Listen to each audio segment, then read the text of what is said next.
And joining us now on the debate for the full hour tonight, in Vancouver, British Columbia, Taisir Abulnasser, Dean of the Faculty of Applied Science at the University of British Columbia. In our nation's capital, Mazen Chouaib, Managing Director of Click Consultants, a Canadian firm with a focus on the Middle East and Africa. And here in studio, Kamran Bukhari, Vice President, Middle Eastern and South Asian Affairs with the global intelligence company Stratfor, and Janice Stein, TVO's Foreign Affairs Analyst and Director of the Munk School of Global Affairs. It's great to see you two again here in studio, and to our friends in Points Beyond, thank you for joining us tonight for a, as we say en français, tour d'horizon of the Middle East and all of what's transpired 10 months later. Let us see how the Arab Spring is now doing, now that it's the Arab Autumn. And we'll start in Libya. After 40-plus years, Libya has someone else other than Muammar Gaddafi. And the question is, after 40-plus years of repression and systematic demolition of any institution threatening his rule, is anybody in that country actually able, Janice, to rule? I think Libya is actually a hard case. And it's a hard case because under Gaddafi, there really were no intermediating institutions, nothing between him and Libyans. So no independent political parties, Steve. No unions. I mean, virtually no independent judiciary, any nothing, kind of nothing. No independent judiciary, absolutely nothing. So the challenge that the new government in Libya faces is enormous. Immediately, there are two. One, they have to get the assault rifles and the shoulder-head missiles off the streets and back into the depots, and I think there's significant leakage already. It already may be too late. Secondly, they have to merge these militias into a national army and create a national police force, because if you don't have security in the streets, you're not going to be able to take those next steps.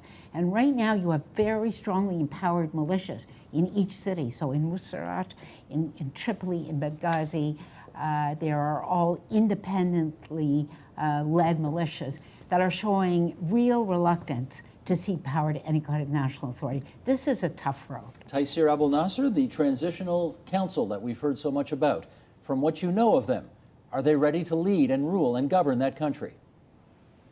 I wouldn't claim that I know much about these specific individuals, but to comment on what Janice said, it is tough when you don't have the institutions.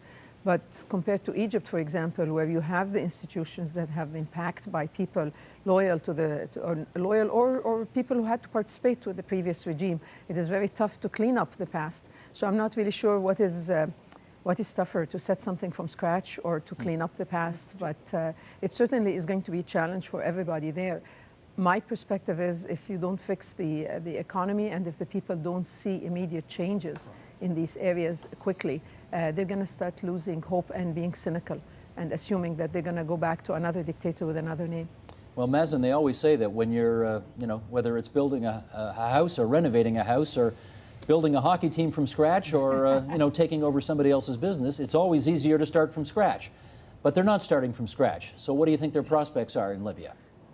And you can start from scratch. And I think I would add to the complexity of the situation is the regional differences that exist in Libya and the tribal differences that Janice did not talk about. But there are some real indications that the Transitional Council is making headways, is making some progress.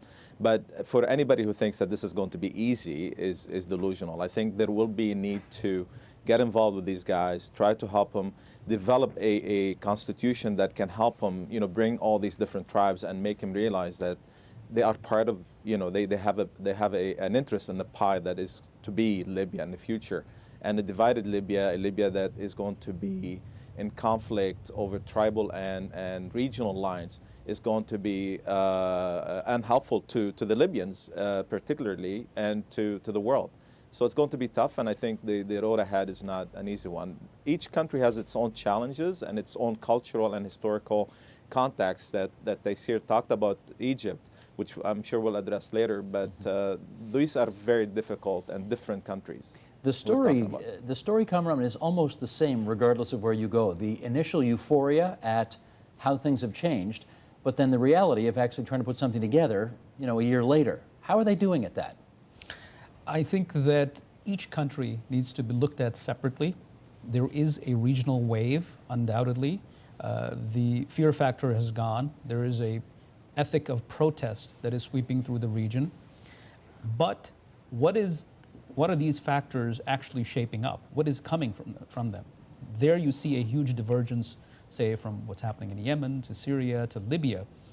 And if I may add to the points that were made earlier about Libya, I think the first step is for the political stakeholders, if we can call them, to get together and agree on a new social contract. You can't do anything about the economy. You can't disarm militias. You can't do anything unless there is a political settlement and a political agreement. And at this stage, nobody really has a good map of the who's who in the Libyan rebel landscape. Well, on the other side of the equation, Janice, you've got Tunisia, which had its first vote in more than 2 decades this past weekend.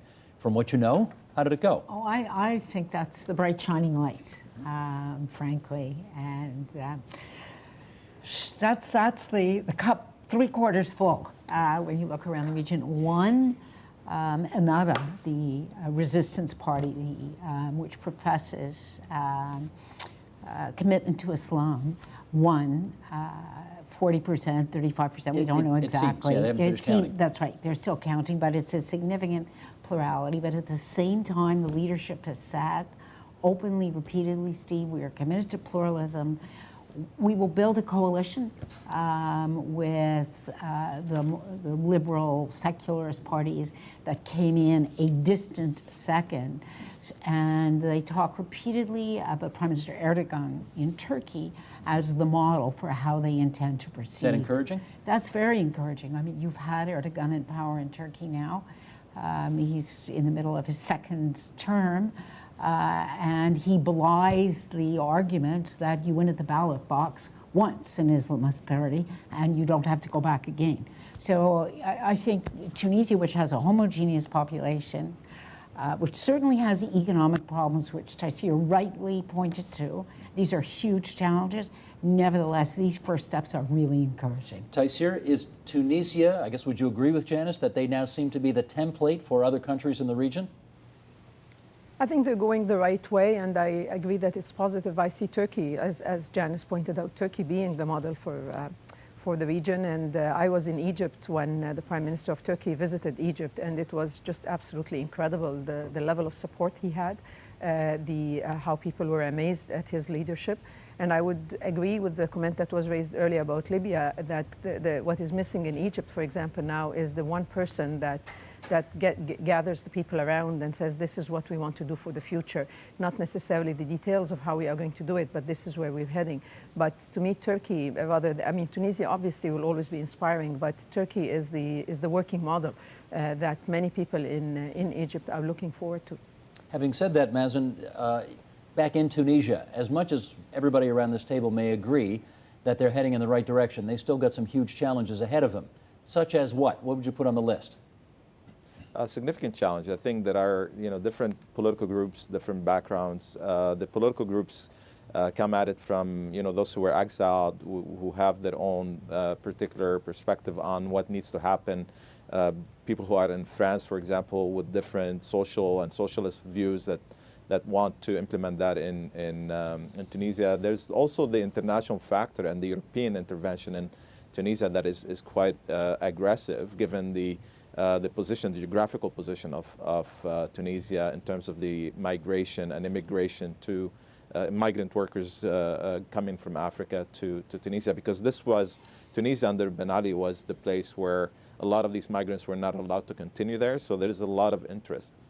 I think the big challenge Libyans face will be how to come up with an approach to have a political big tent politics that takes all these different groups together. And what recently the group, the Islamist group that seems to be the one that will lead a government is saying is a very good, it's a step in the right direction. My concern is how they can play a role, whether they have it or not in them, to do the big tent politics. But also we have to look at the history of it. The fact that Ben Ali ran away, that was the best start for this country. It wasn't just the election and what happened, but the fact that the Ben Ali and the regime fell apart immediately that is where you will see a different transition for Tunisia than you'll see it for the other countries. Well, if Tunisia is the three-quarters cup half full, three-quarters cup full, cup three-quarters full. I'll get there eventually. The good news story in the region, let's put it that way. I think everybody agrees that the worst story at the moment, maybe you don't all agree, but we'll see. Syria. And to talk about Syria, I want to welcome to the program from Washington, D.C., Ali Al-Ahmed, who's the director of the Institute for Gulf Affairs. Ali, let me put you to work right away. Syria is still mired in violence, 3,000 people killed over the past, whatever it is, 7, 8, 9 months. How has Bashar al-Assad managed to stay in power and avoid the fate of so many of the leaders around him? Bashar al-Assad is working with a system that is much more organized than, for example, Gaddafi's system, which was very chaotic. This is much more disciplined regime, a much more disciplined security service and army. So, and the regional balance weighs in the favor of the Bashar government because of the Assad government, because Israel is next door. So he has a lot of cards that he can use to stave off international pressure. And we've seen how the Russians and the Chinese stood by him to prevent a Security Council measures against him. So really right now he still has the upper hand. Yes, the bloodshed continues, and that might turn to a violent clashes. We have seen that even today. So, but at the end, he has the upper hand. Even the Jordanians who have their own problems are afraid that this could spill into their own country. So everyone is really not happy, or everybody's nervous about what could happen in Syria. I think it will get worse, but it will take a long time. It's not an easy case. Having said that, Kamran, do you know whether or not the protesters have been emboldened in Syria because of what they have seen transpire in Libya? I would say that there's something that we need to sort of first observe in the case of Syria. If we go by media reports that, X number of people have been killed, not that I doubt it, and so many people are protesting in so many different cities, the image that is built up in the media is one that leads us to say, well, why hasn't Bashar al-Assad fallen yet? Part of the explanation was offered by Ali, but there's another side to it. Which is? Which is that the protesters are not organized to that level. Their leadership is all in exile. These are spontaneous protesters and demonstrators who are running on anger because more and more of their people are getting killed. And ultimately, they have to be able to organize themselves in a disciplined way in order to be able to have a shot at toppling the regime. And I think that that is the key factor. So there's something missing in the media coverage of Syria. There has to be, there is much more than meets the eye here, because if we just go by the volume of unrest, you're asking the question, so why hasn't he been toppled yet? Right. Well, let me wait just, and I'm sorry, just to interrupt here for a second. The protest has been largely outside the major cities, Aleppo and Damascus. It's outside these major, cities. That's why you haven't seen the toppling of the regime. Yeah, but I think the fundamental point, the fundamental difference in Syria is that it has an extremely well-disciplined army that is loyal to the regime. It's officered by Alawites who are loyal to the regime.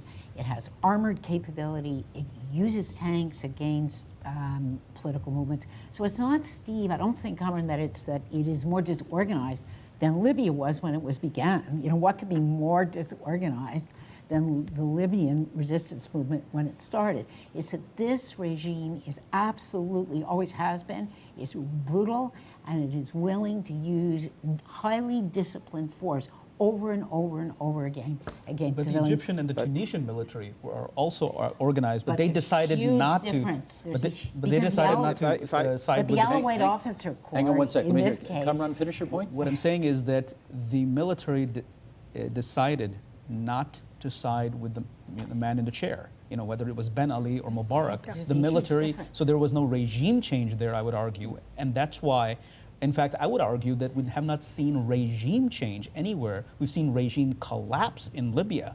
There's no change. We don't have a new regime.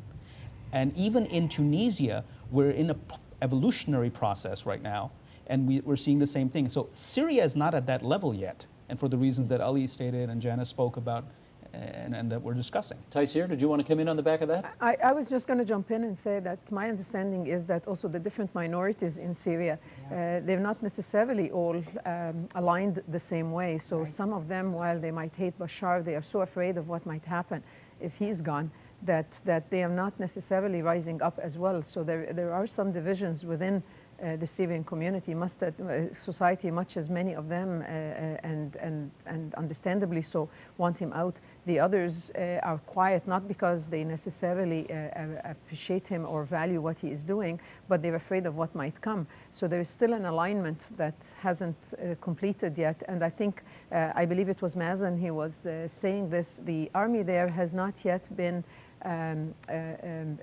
disgusted with the response to the people, so they're still backing him up. And until you start having cracks within the supporters, the immediate circle supporters of Bashar al-Assad, the demonstrators are not going to be able to topple him until some of his own people say, this is enough, you've gone too far.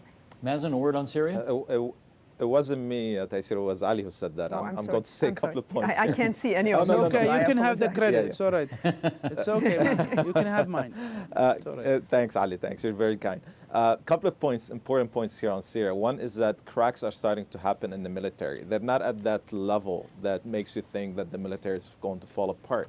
However, the cracks are in the military starting to happen, and we're starting to see some sort of unorganized military or resistance from those who deserted the military. The second component that is extremely important are the shabiha, or those who are part of the political establishment who are going in the secret service, going in the streets and shooting and killing people.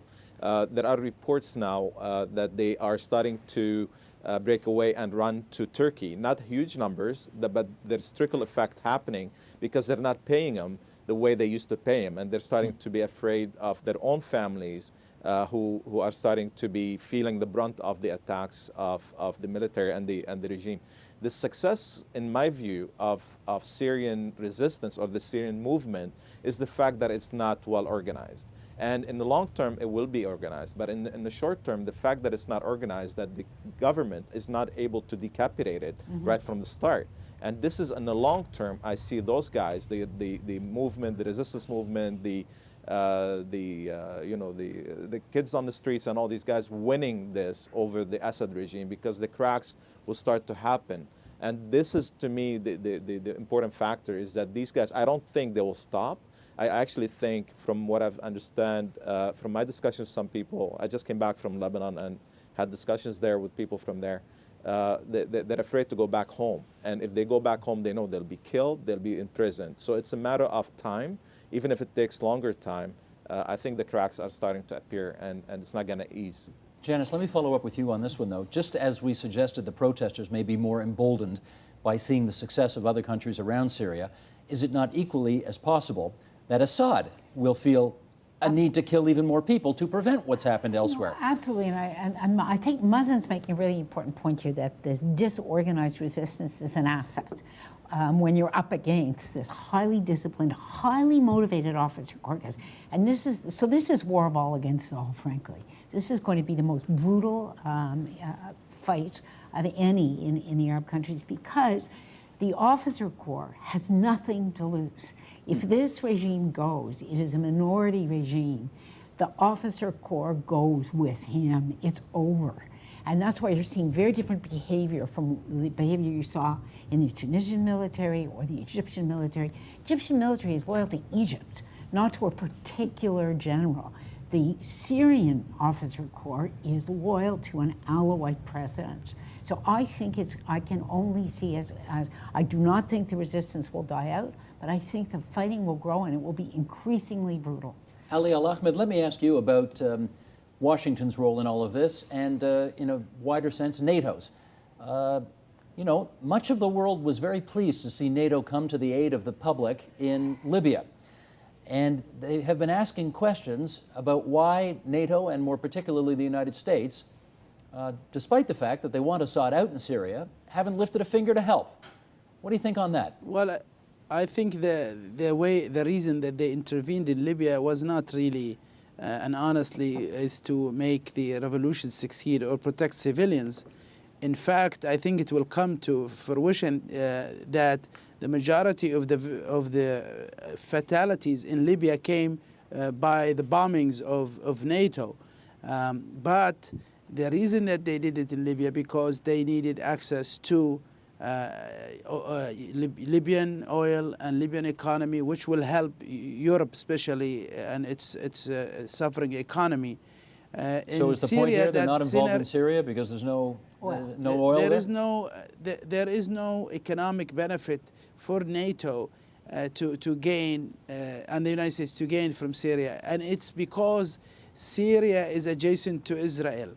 That regime change could mean a chaotic situation in the region, excuse me, and Israel will be negatively affected. So it is much more sensitive area to deal with.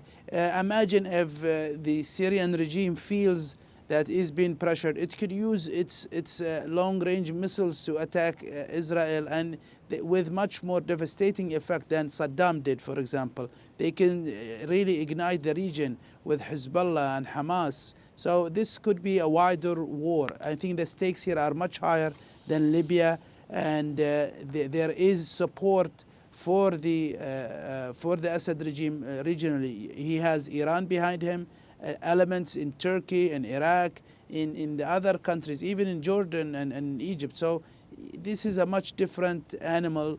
This is different regime that they deal with, and there will be much more. Okay, Janice, and then Kamran wants to work here. I agree with Ali that there is much wider regional support for Bashar al-Assad than there was for Gaddafi. But in fact, with respect to Israel, I think that's a misunderstood argument. You could argue that the Netanyahu government wants Assad to stay because there's a stable border. But I think that is not correct, because Syria is in fact the principal base for Hamas. It is still headquartered in Damascus, even though relationships have become much closer in Cairo. The office has not yet moved. Hezbollah receives crucial support through Syria. So in fact, opinion has shifted in Israel, and it would now be disposed to want that regime to go, because it would be a significant check on Iranian engagement in the region. Kamran? I would slightly disagree with Janice. I just had a good conversation with the advisor to the Israeli government, and he expressed views that... over there, an advisor in Israel? In Israel. In Israel, to the Israeli government, okay. He's on a visit. So he told me that the Israeli point of view is, yes, ideally we'd like to be able to weaken Hezbollah. The way to do that is to weaken, to get rid of this regime in Syria. But it's better that they deal with the devil they know than the devil they don't. And the fear is that, you know, some sort of a Sunni Islamist government comes that will be much more hostile to Israeli interests than the Alawites. The other thing I want to point out is that Iran will not sit around and let Syria go quietly into the night. This is their only Arab state ally in that region. And they will put up a huge fight, and they are already. They're backing it, you know, just like China's backing them in the Security Council and Russia. And Saudi Arabia, I think that's an interesting player to watch. Will the Saudis begin to arm the Sunnis of Syria? Yeah. More to come on all of this in a moment. I do want to talk to Taysir, though, about the country of her birth, because we haven't talked about the biggest country in the region yet, which, of course, captivated so much of the world, particularly through pictures on CNN, etc. Egypt. How's it going there? I was there a few weeks ago, and it was quite interesting to see the spectrum of opinions after such a long period of time. You have people who are just as driven, and I went to the Tahrir Square, and it was one of the most incredible experiences to participate in one of those demonstrations. So the spirit of the revolution is still alive and well, but by the same token, you have a lot of people who are asking, so what now? Where are we going? What has happened?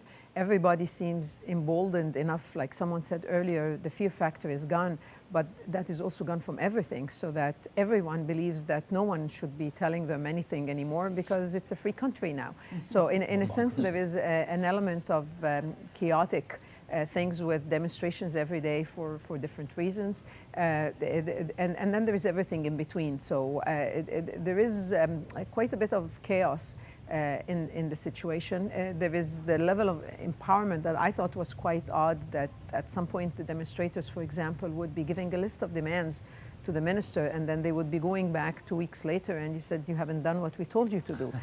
So there is, it's gone a little bit over to the other side, but I personally believe that this is part of the process anyway, that the pendulum has to swing further and then settle down. But unlike Libya, where money is not the issue, maybe the institutions and the people are the issue, in Egypt the economy is the issue. And unless people start seeing a change in their livelihood and start realizing that things are at least the same, if not hopefully better than they were before from a perspective of earning a living, everything is going to fall apart, because democracy and rights and all of that stuff doesn't really matter if you can't feed your kids.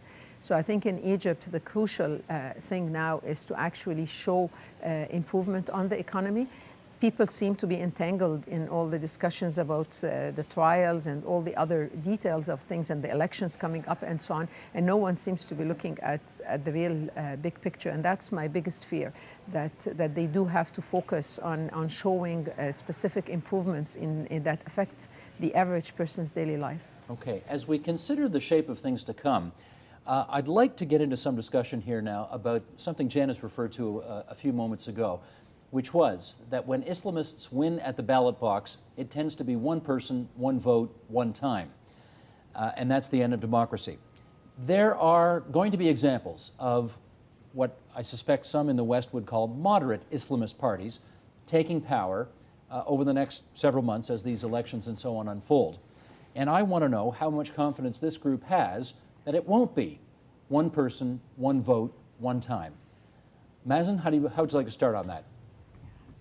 I'm happy to start. I don't think we've seen any model yet taking shape in the Middle East freely for Islamists taking control. Not that I would encourage that, not that I'm happy to live under one. But we haven't seen any Arab country ruled by an Islamist government or that won elections. The Palestinians had the first one, or in Algeria we had a major problem there. But the first one in Palestine, that in Palestinian territories, that did not take shape. It was not allowed to come to fruition. So we don't have an example of how that will happen. How about the fact Tunisia? Is that there, Tunisia, what we still don't know. We still don't know. So what I'm saying is that what we will start seeing is the emergence of these groups, Islamist groups, who will take control or be in government in one shape or another. Now, what they're saying, these guys are saying the right things. They want to, have coalitions. They want to work with the political parties. But I don't know how long that lasts, because the Islamists in the Middle East have come up with very few slogans like Islam is the solution, Islam is the solution. But there's a evidence now that people in general in countries like Jordan or in countries like Egypt, we're not there yet, but I'm starting to see it. People are moving away from the religious establishments or the religious movements and waiting to see more liberal kind of governance. However, the liberals are the ones that are the weakest link, unlike the Islamists. Ali Al-Ahmed, how'd you like to follow up on that?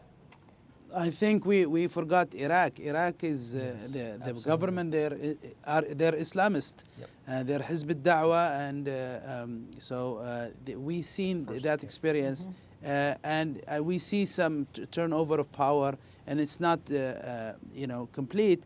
I think there is no difference between the behavior of Islamist movement and other movements in the region so far, the Ba'athists, the others, the same behavior. I think my conclusion is that the behavior, when it comes to political behavior, it's basically the same. It's a cultural thing. If you are an Islamist or you're a Ba'athist or some socialist, it's the same behavior. And I'm worried because we see in Libya, for example, a move towards sort of more harsh form of Islam. In Tunisia, I'm much more hopeful that Mr. Ghannouchi, which I read him when I was 14 years old, and I was, I think, inspired by his writing, that I think he will be a person who can build a model similar to that of Turkey. In Egypt, I think they still need a lot of work, because the Muslim Brotherhood, they are the dominant force there, but they still have a lot of problems, especially with their Coptic minority. They have this really instability in their own political discourse. So I think we are really in for some tough times in the region. Ali just referred Kamran Just to, a word, sorry, just a word to say that we're lumping all the Islamists under the same banner. That's the I mean, problem. I just Okay. also, I was, all right, well, let me get so specific we have here. to be No, careful. that's a fair point, Mazen. So Yeah. let me get specific here. Ali just referred to the 70-year-old presumptive leader of what could be the next so-called moderate Islamist government in Tunisia, somebody who he read when he was 14 years old, who says, met him. you just met him? Yeah. Says he doesn't want to be president, says he's too old and he's happy to have somebody younger take the job. But let's say it's his party that gets into power and takes over. How confident are you that that's not going to be one person, one vote, one time? I think in the case of Ghannouchi, Ali is right. Ghannouchi has long established his credentials, and again, we're using really vague language here because we really can't get more specific. I think it is fair to say that he is the liberal amongst all of the Islamists that we've seen in the Middle East. He is almost, post-Islamist, like the AKP in Turkey. I'm not going to fully compare them, but he's definitely, to the left of the Muslim Brotherhood in Egypt. The Muslim Brotherhood is also moderate. So if they're moderate and the Tunisians are moderate, so what's the difference? I think that, You're moderate, though, is in Israel, they'll call him a fanatic. You know what I'm saying? Of All course. these terms are relative. Of course, they're all relative, but in order It's to the make eyes some of the sense, beholder. we Exactly. can't just say Islamists or moderate Islamists. Mazen was right, we can't lump them together. And the Ghannouchi is an exception, perhaps.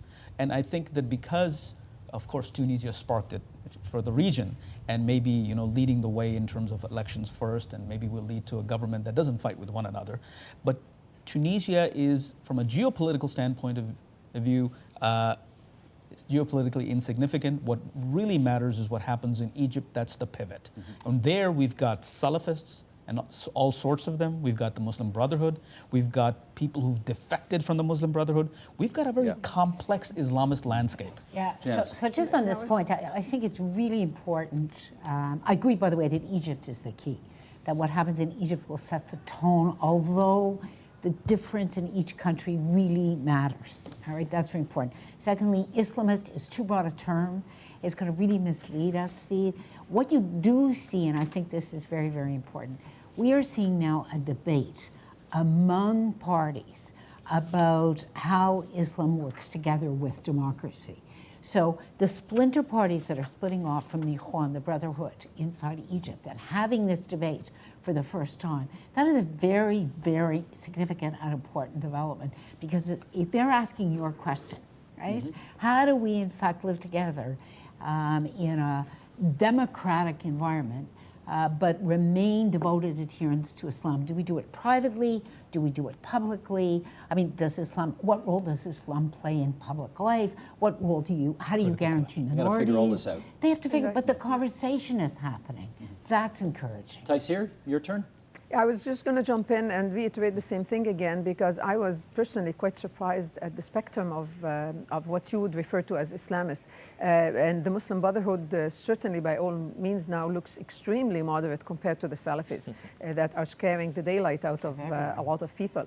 And the spectrum in between, with the different factions, the different shades of gray that have shown up in the Muslim Brotherhood, to the point that one of the very prominent and outspoken Christian leaders, Nabil Sawiris, when he was asked about who he would vote for as a president, he listed one of the former people of the Muslim Brotherhood who is considering running for president, and he basically said, I have massive respect for the man and his views on everything, and I would have voted for him had he not been connected with them, but that's how much I respect him. So the shades of what people refer to as Islamists are very, very huge. Now that they're up in the public, under the public eye, some of them are really digging themselves into the ground and scaring people away from them.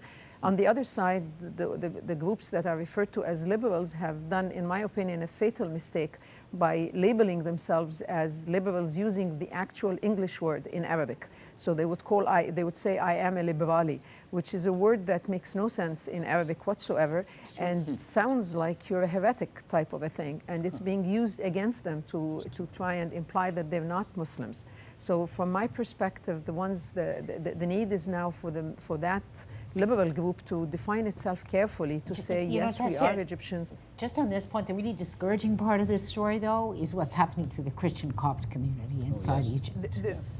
Obviously, what happened recently was quite horrific, and I think what the good that came out of it is that people reacted quite negatively to the way the state television has portrayed it, and how they tried to pit it as the come out and help the army against the Christians. So these things will happen, and there are a lot of people that have vested interest in stirring this pot up, because that's the only pot you can stir in Egypt. It's not like Libya where there are different tribes. It's the only pot that can be stirred is the Christian Muslim one, and I am quite confident that the two sides are aware of how they're going to get played, and much as tempers flare, they try and bring it together. I think the key part that comes back that is missing in Egypt now is the fact that it continues to be a sort of, not an unorganized one, but a whole movement without a clear social leader in there.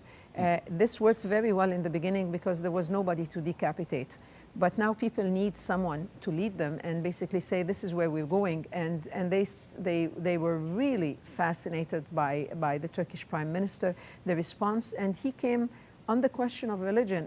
And much as they were very happy to see him come in and to see his wife wearing the hijab when she came off the plane, he spoke very bluntly about human beings being religious, but states being secular. And he explained what he meant by the secularism part, that it is not devoid of religion, but respect of all religions. And that resonated with people extremely, extremely well. So I think if he continues to take interest in Egypt and continues to talk to the Egyptian people, he's basically providing the leadership that is missing within the Egyptian people themselves. But will the Egyptians, Taysir, will the Egyptians take it from the Turkish guy and accept that his leadership? I for just the came very back, first and time Egyptians ever, have, for the very first time ever, you had thousands of people go to the airport to welcome a foreign leader coming in.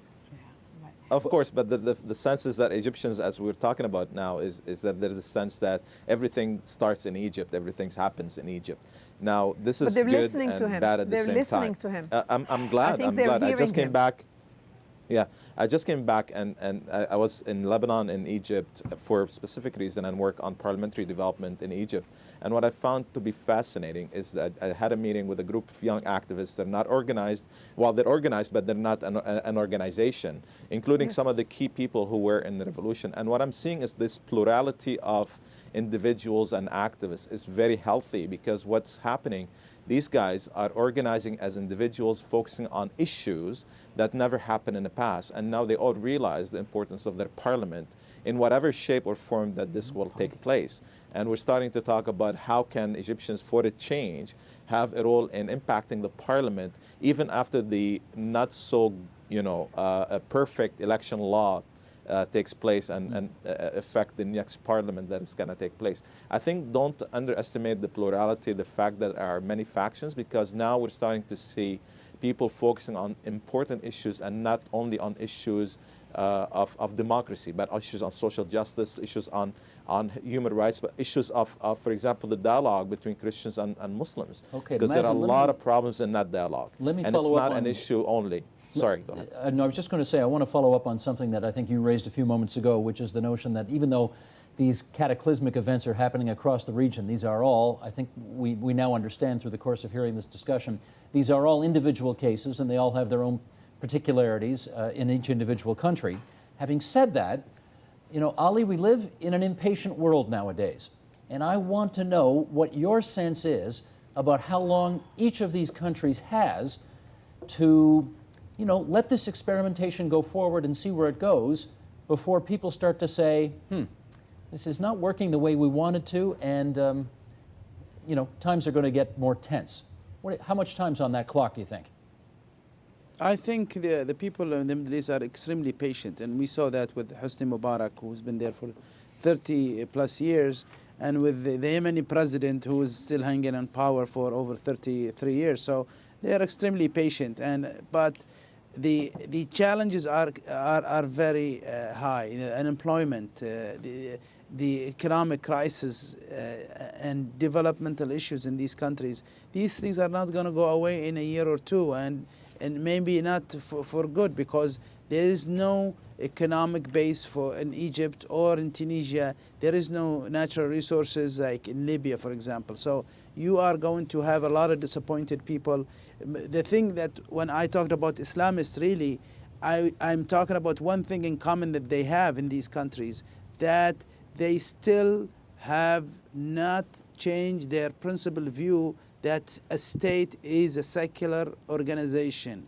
The religion can play a role in it, but all of them, the moderate and the extreme, they think that they should capture the state and run it according to Islamic jurisprudence. And this is the issue so far. None of the Islamists, except now in Iraq, I think they surpassed that. They have not given away this belief that the state is Islamic.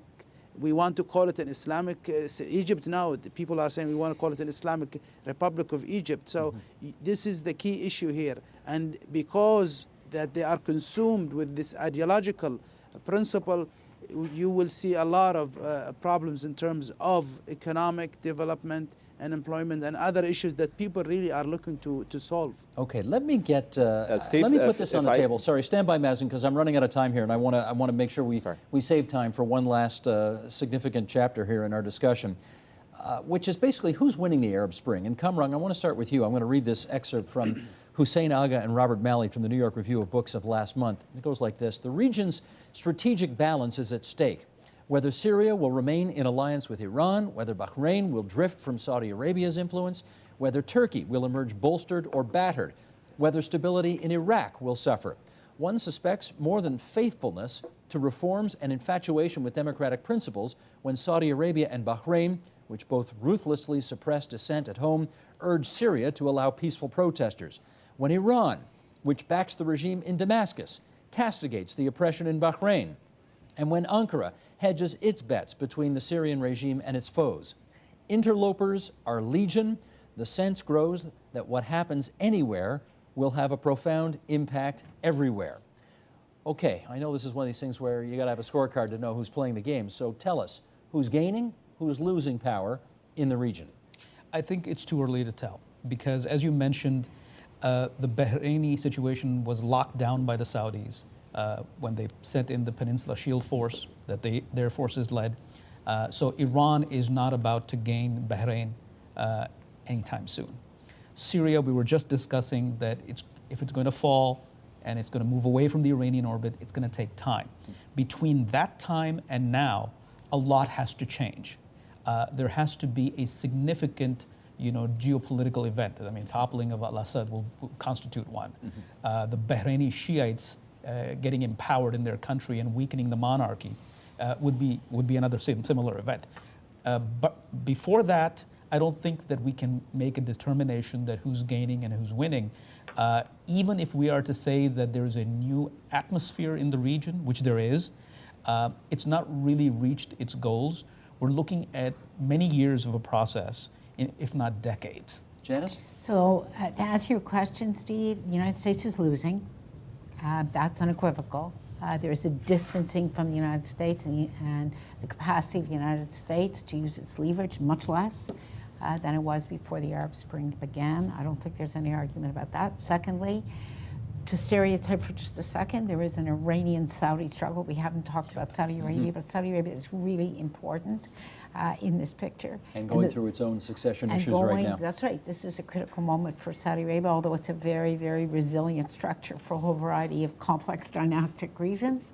And the third point is, I'm one of those who believes that this window is not open forever, despite the legendary patience of the Egyptian people and others, that the economic challenges are enormous. Any Egyptian government that comes out of this process has to create 10 million jobs if it's not going to disappoint the people who've been in Tahrir Square. And that is a virtual impossibility.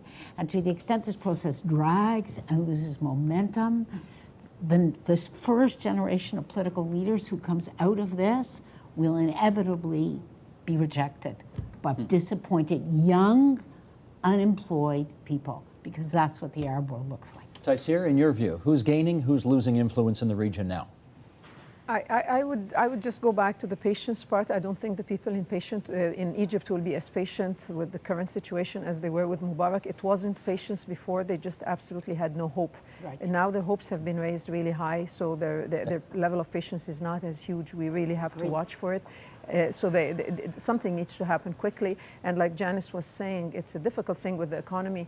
The hope is that if they tie with Libya, and that the Transitional Council had asked for that in the beginning, a while back, they said, we are looking for Egypt to help us rebuild. So Egypt has the people, has the knowledge, Libya has the money. There is something to be done there. To answer your question as to who's winning and who's losing, I think the US is losing quite a bit. All the euphoria that surrounded Obama has disappeared with his position on the Palestinian statehood bid. In my opinion, Turkey is a clear winner. The level of fascination that was there with the people with him, to see a man that was able, from the Arab perspective, to stand up to Israel in a very firm and quiet way, without a lot of propaganda, with a lot of hype. The fact that when Israel refused to apologize, he forced everything with them, was a huge contrast to Egypt, a lack of action at all when 6 soldiers were killed by the Israelis. So Turkey is building up enormous euphoria and maybe unfair expectations within Egypt, and it's presented to the Egyptians as a possibility for economic collaboration. I mean, the way he articulated it is, we are the port to Europe and you are the port to Africa. Let's work together and make it happen. So if that actually works, if Turkey aligns with Egypt and it works well, I think it will change dramatically everything in the region. Mazen, your view? I'm sorry for being impatient earlier. This is the point that I wanted to talk about, great. the issue of the roles of those major players like Saudi Arabia in particular, which is playing a very bad hand in the region, and one that is affecting the region negatively, because these guys do not believe in revolutionary changes. They're very, people that take a lot of time to make any changes. And I think the Saudis are playing a very bad hand, and that will impact them in the long term, especially in Syria and in Yemen, not to mention what they've done in Bahrain. I think what is, to me, clearly the winners are the people of the region, because they were empowered. They realize that they have to be involved, and if they're not involved, an elite will come take over, and the cycle will continue, the cycle of corruption, the cycle of violence, the cycle of dictatorships. So I think there's a movement right now in the Middle East that is shaping up, and it's going very well. It's going to take time. It's not something that happens overnight. I think the winners eventually will be, like I said, the people. Turkey definitely a winner. The United States, to dismiss the United States right now outright, I don't think that's, to say that they've lost. They're losing for sure, but this position can be recuperated depending on what happens with Syria and what happens in Egypt, because people are not talking about the American influence on Egypt and what they're doing in Egypt right now. It's the quiet, the sounds of silence that worry me the most when we don't talk about the role of United States in Egypt right now as we speak. So over the long term, it's the people. Ali, you're in Washington, and I'd like your sense of how much concern there is in the American Capitol over the fact that all of our guests here seem to agree that America's influence in the region is waning. I think it is its own doing, because people talking about Saudi Arabia and it's leading a counter-revolution. Maybe this is surprise news to you, but the U.S. is doing the same. It did it in Egypt to the last minute, and it's doing it in Bahrain and in Yemen and in other countries in the region where they have been not on the side of the people. Obama likes to say to be at the right side of history. Well, he is not on the right side of history when he ignores the issues in Bahrain and sells weapons to the Bahraini monarchy, does the same thing with Yemen and with Saudi Arabia, and even with Mubarak until the last minute. So here is the thing. The U.S. has been dragged into this by Saudi Arabia maybe. And their careful or care not to insult Saudi Arabia or not to upset them has put them in the same side.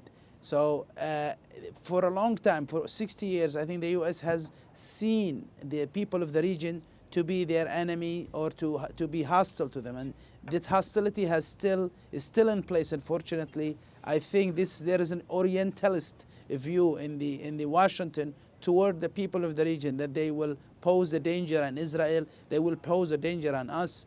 In a way, I think there is an extreme view in the quarters of Washington and the policymakers toward the people of the region. They see them very much in almost the same way that Osama bin Laden saw the West. So that has to change first in order for people to Ali, so they support. Ali, as soon as you said that, rights. it's funny. As soon as you said that, we had two people in our studio here in Toronto say, "Well, no, that's not true. That's not true." That's a huge exaggeration, I think. Okay, but with only 3 minutes to go, we're not going to have that argument. We're going to spend the last 3 minutes if we can. And Kamran, let me get you on this first. That's why they support the monarchies in the Gulf. I hear you. Let's take the last few minutes and talk about something we haven't spent much time on, and that's Iran. As a result of all of the changes that have taken place over the last 10 months, Iran, up or down? Unclear. It has secured its position I'm getting in tired Iraq. of that answer now, Kamran. Well, let me explain. I that. understand it. Okay. I get it. Yeah. So it secured its position in Lebanon in the 80s with the help from Syria. Iraq was a big thorn in its side. The United States took care of that, ironically, right, for the Iranians. The Iranian position in Iraq is secure, but that crescent running from Iran all the way to the Levant has a potential hole in it called Syria. And if it loses Syria, then the Iranian position becomes much, much weak. And therefore, I say that it's not over yet. We're still in the process. Sure. I Janice? actually think the Iranians have lost, relatively speaking, since the Arab Spring began. Their form of government is not attractive to the Arab world. They are not looked at as a source of political inspiration in the way, for instance, that Turkey is. They're still awfully influential, though, aren't they? Well, they're influential on the ground in particular cases, but as a model for a way forward for large parts of the Arab world, no. Secondly, there is a vicious internal fight going on now in Tehran, which broke out into the open.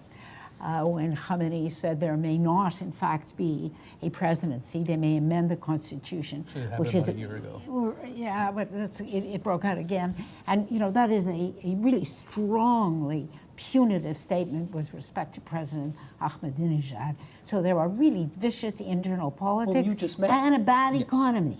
He just met Ahmadinejad. Yes. And so I think that we shouldn't, just basically rule out the guy just yet. Definitely his term is coming to an end.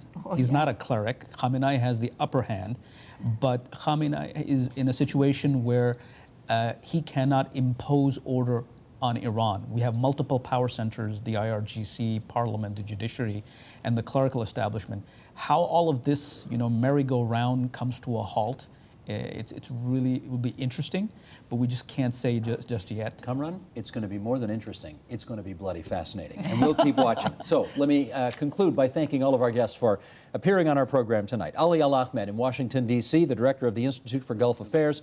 Taiser Abul Nasser from Vancouver, British Columbia, the Dean of the Faculty of Applied Sciences at UBC. Mazen Shweib in our nation's capital, the Managing Director of Click Consulting. And here in our studios, Janice Stein from the Monk School of Global Affairs, Kamran Bukhari from Stratfor. Good to have all of you on the program tonight. Thanks so much. Thank you.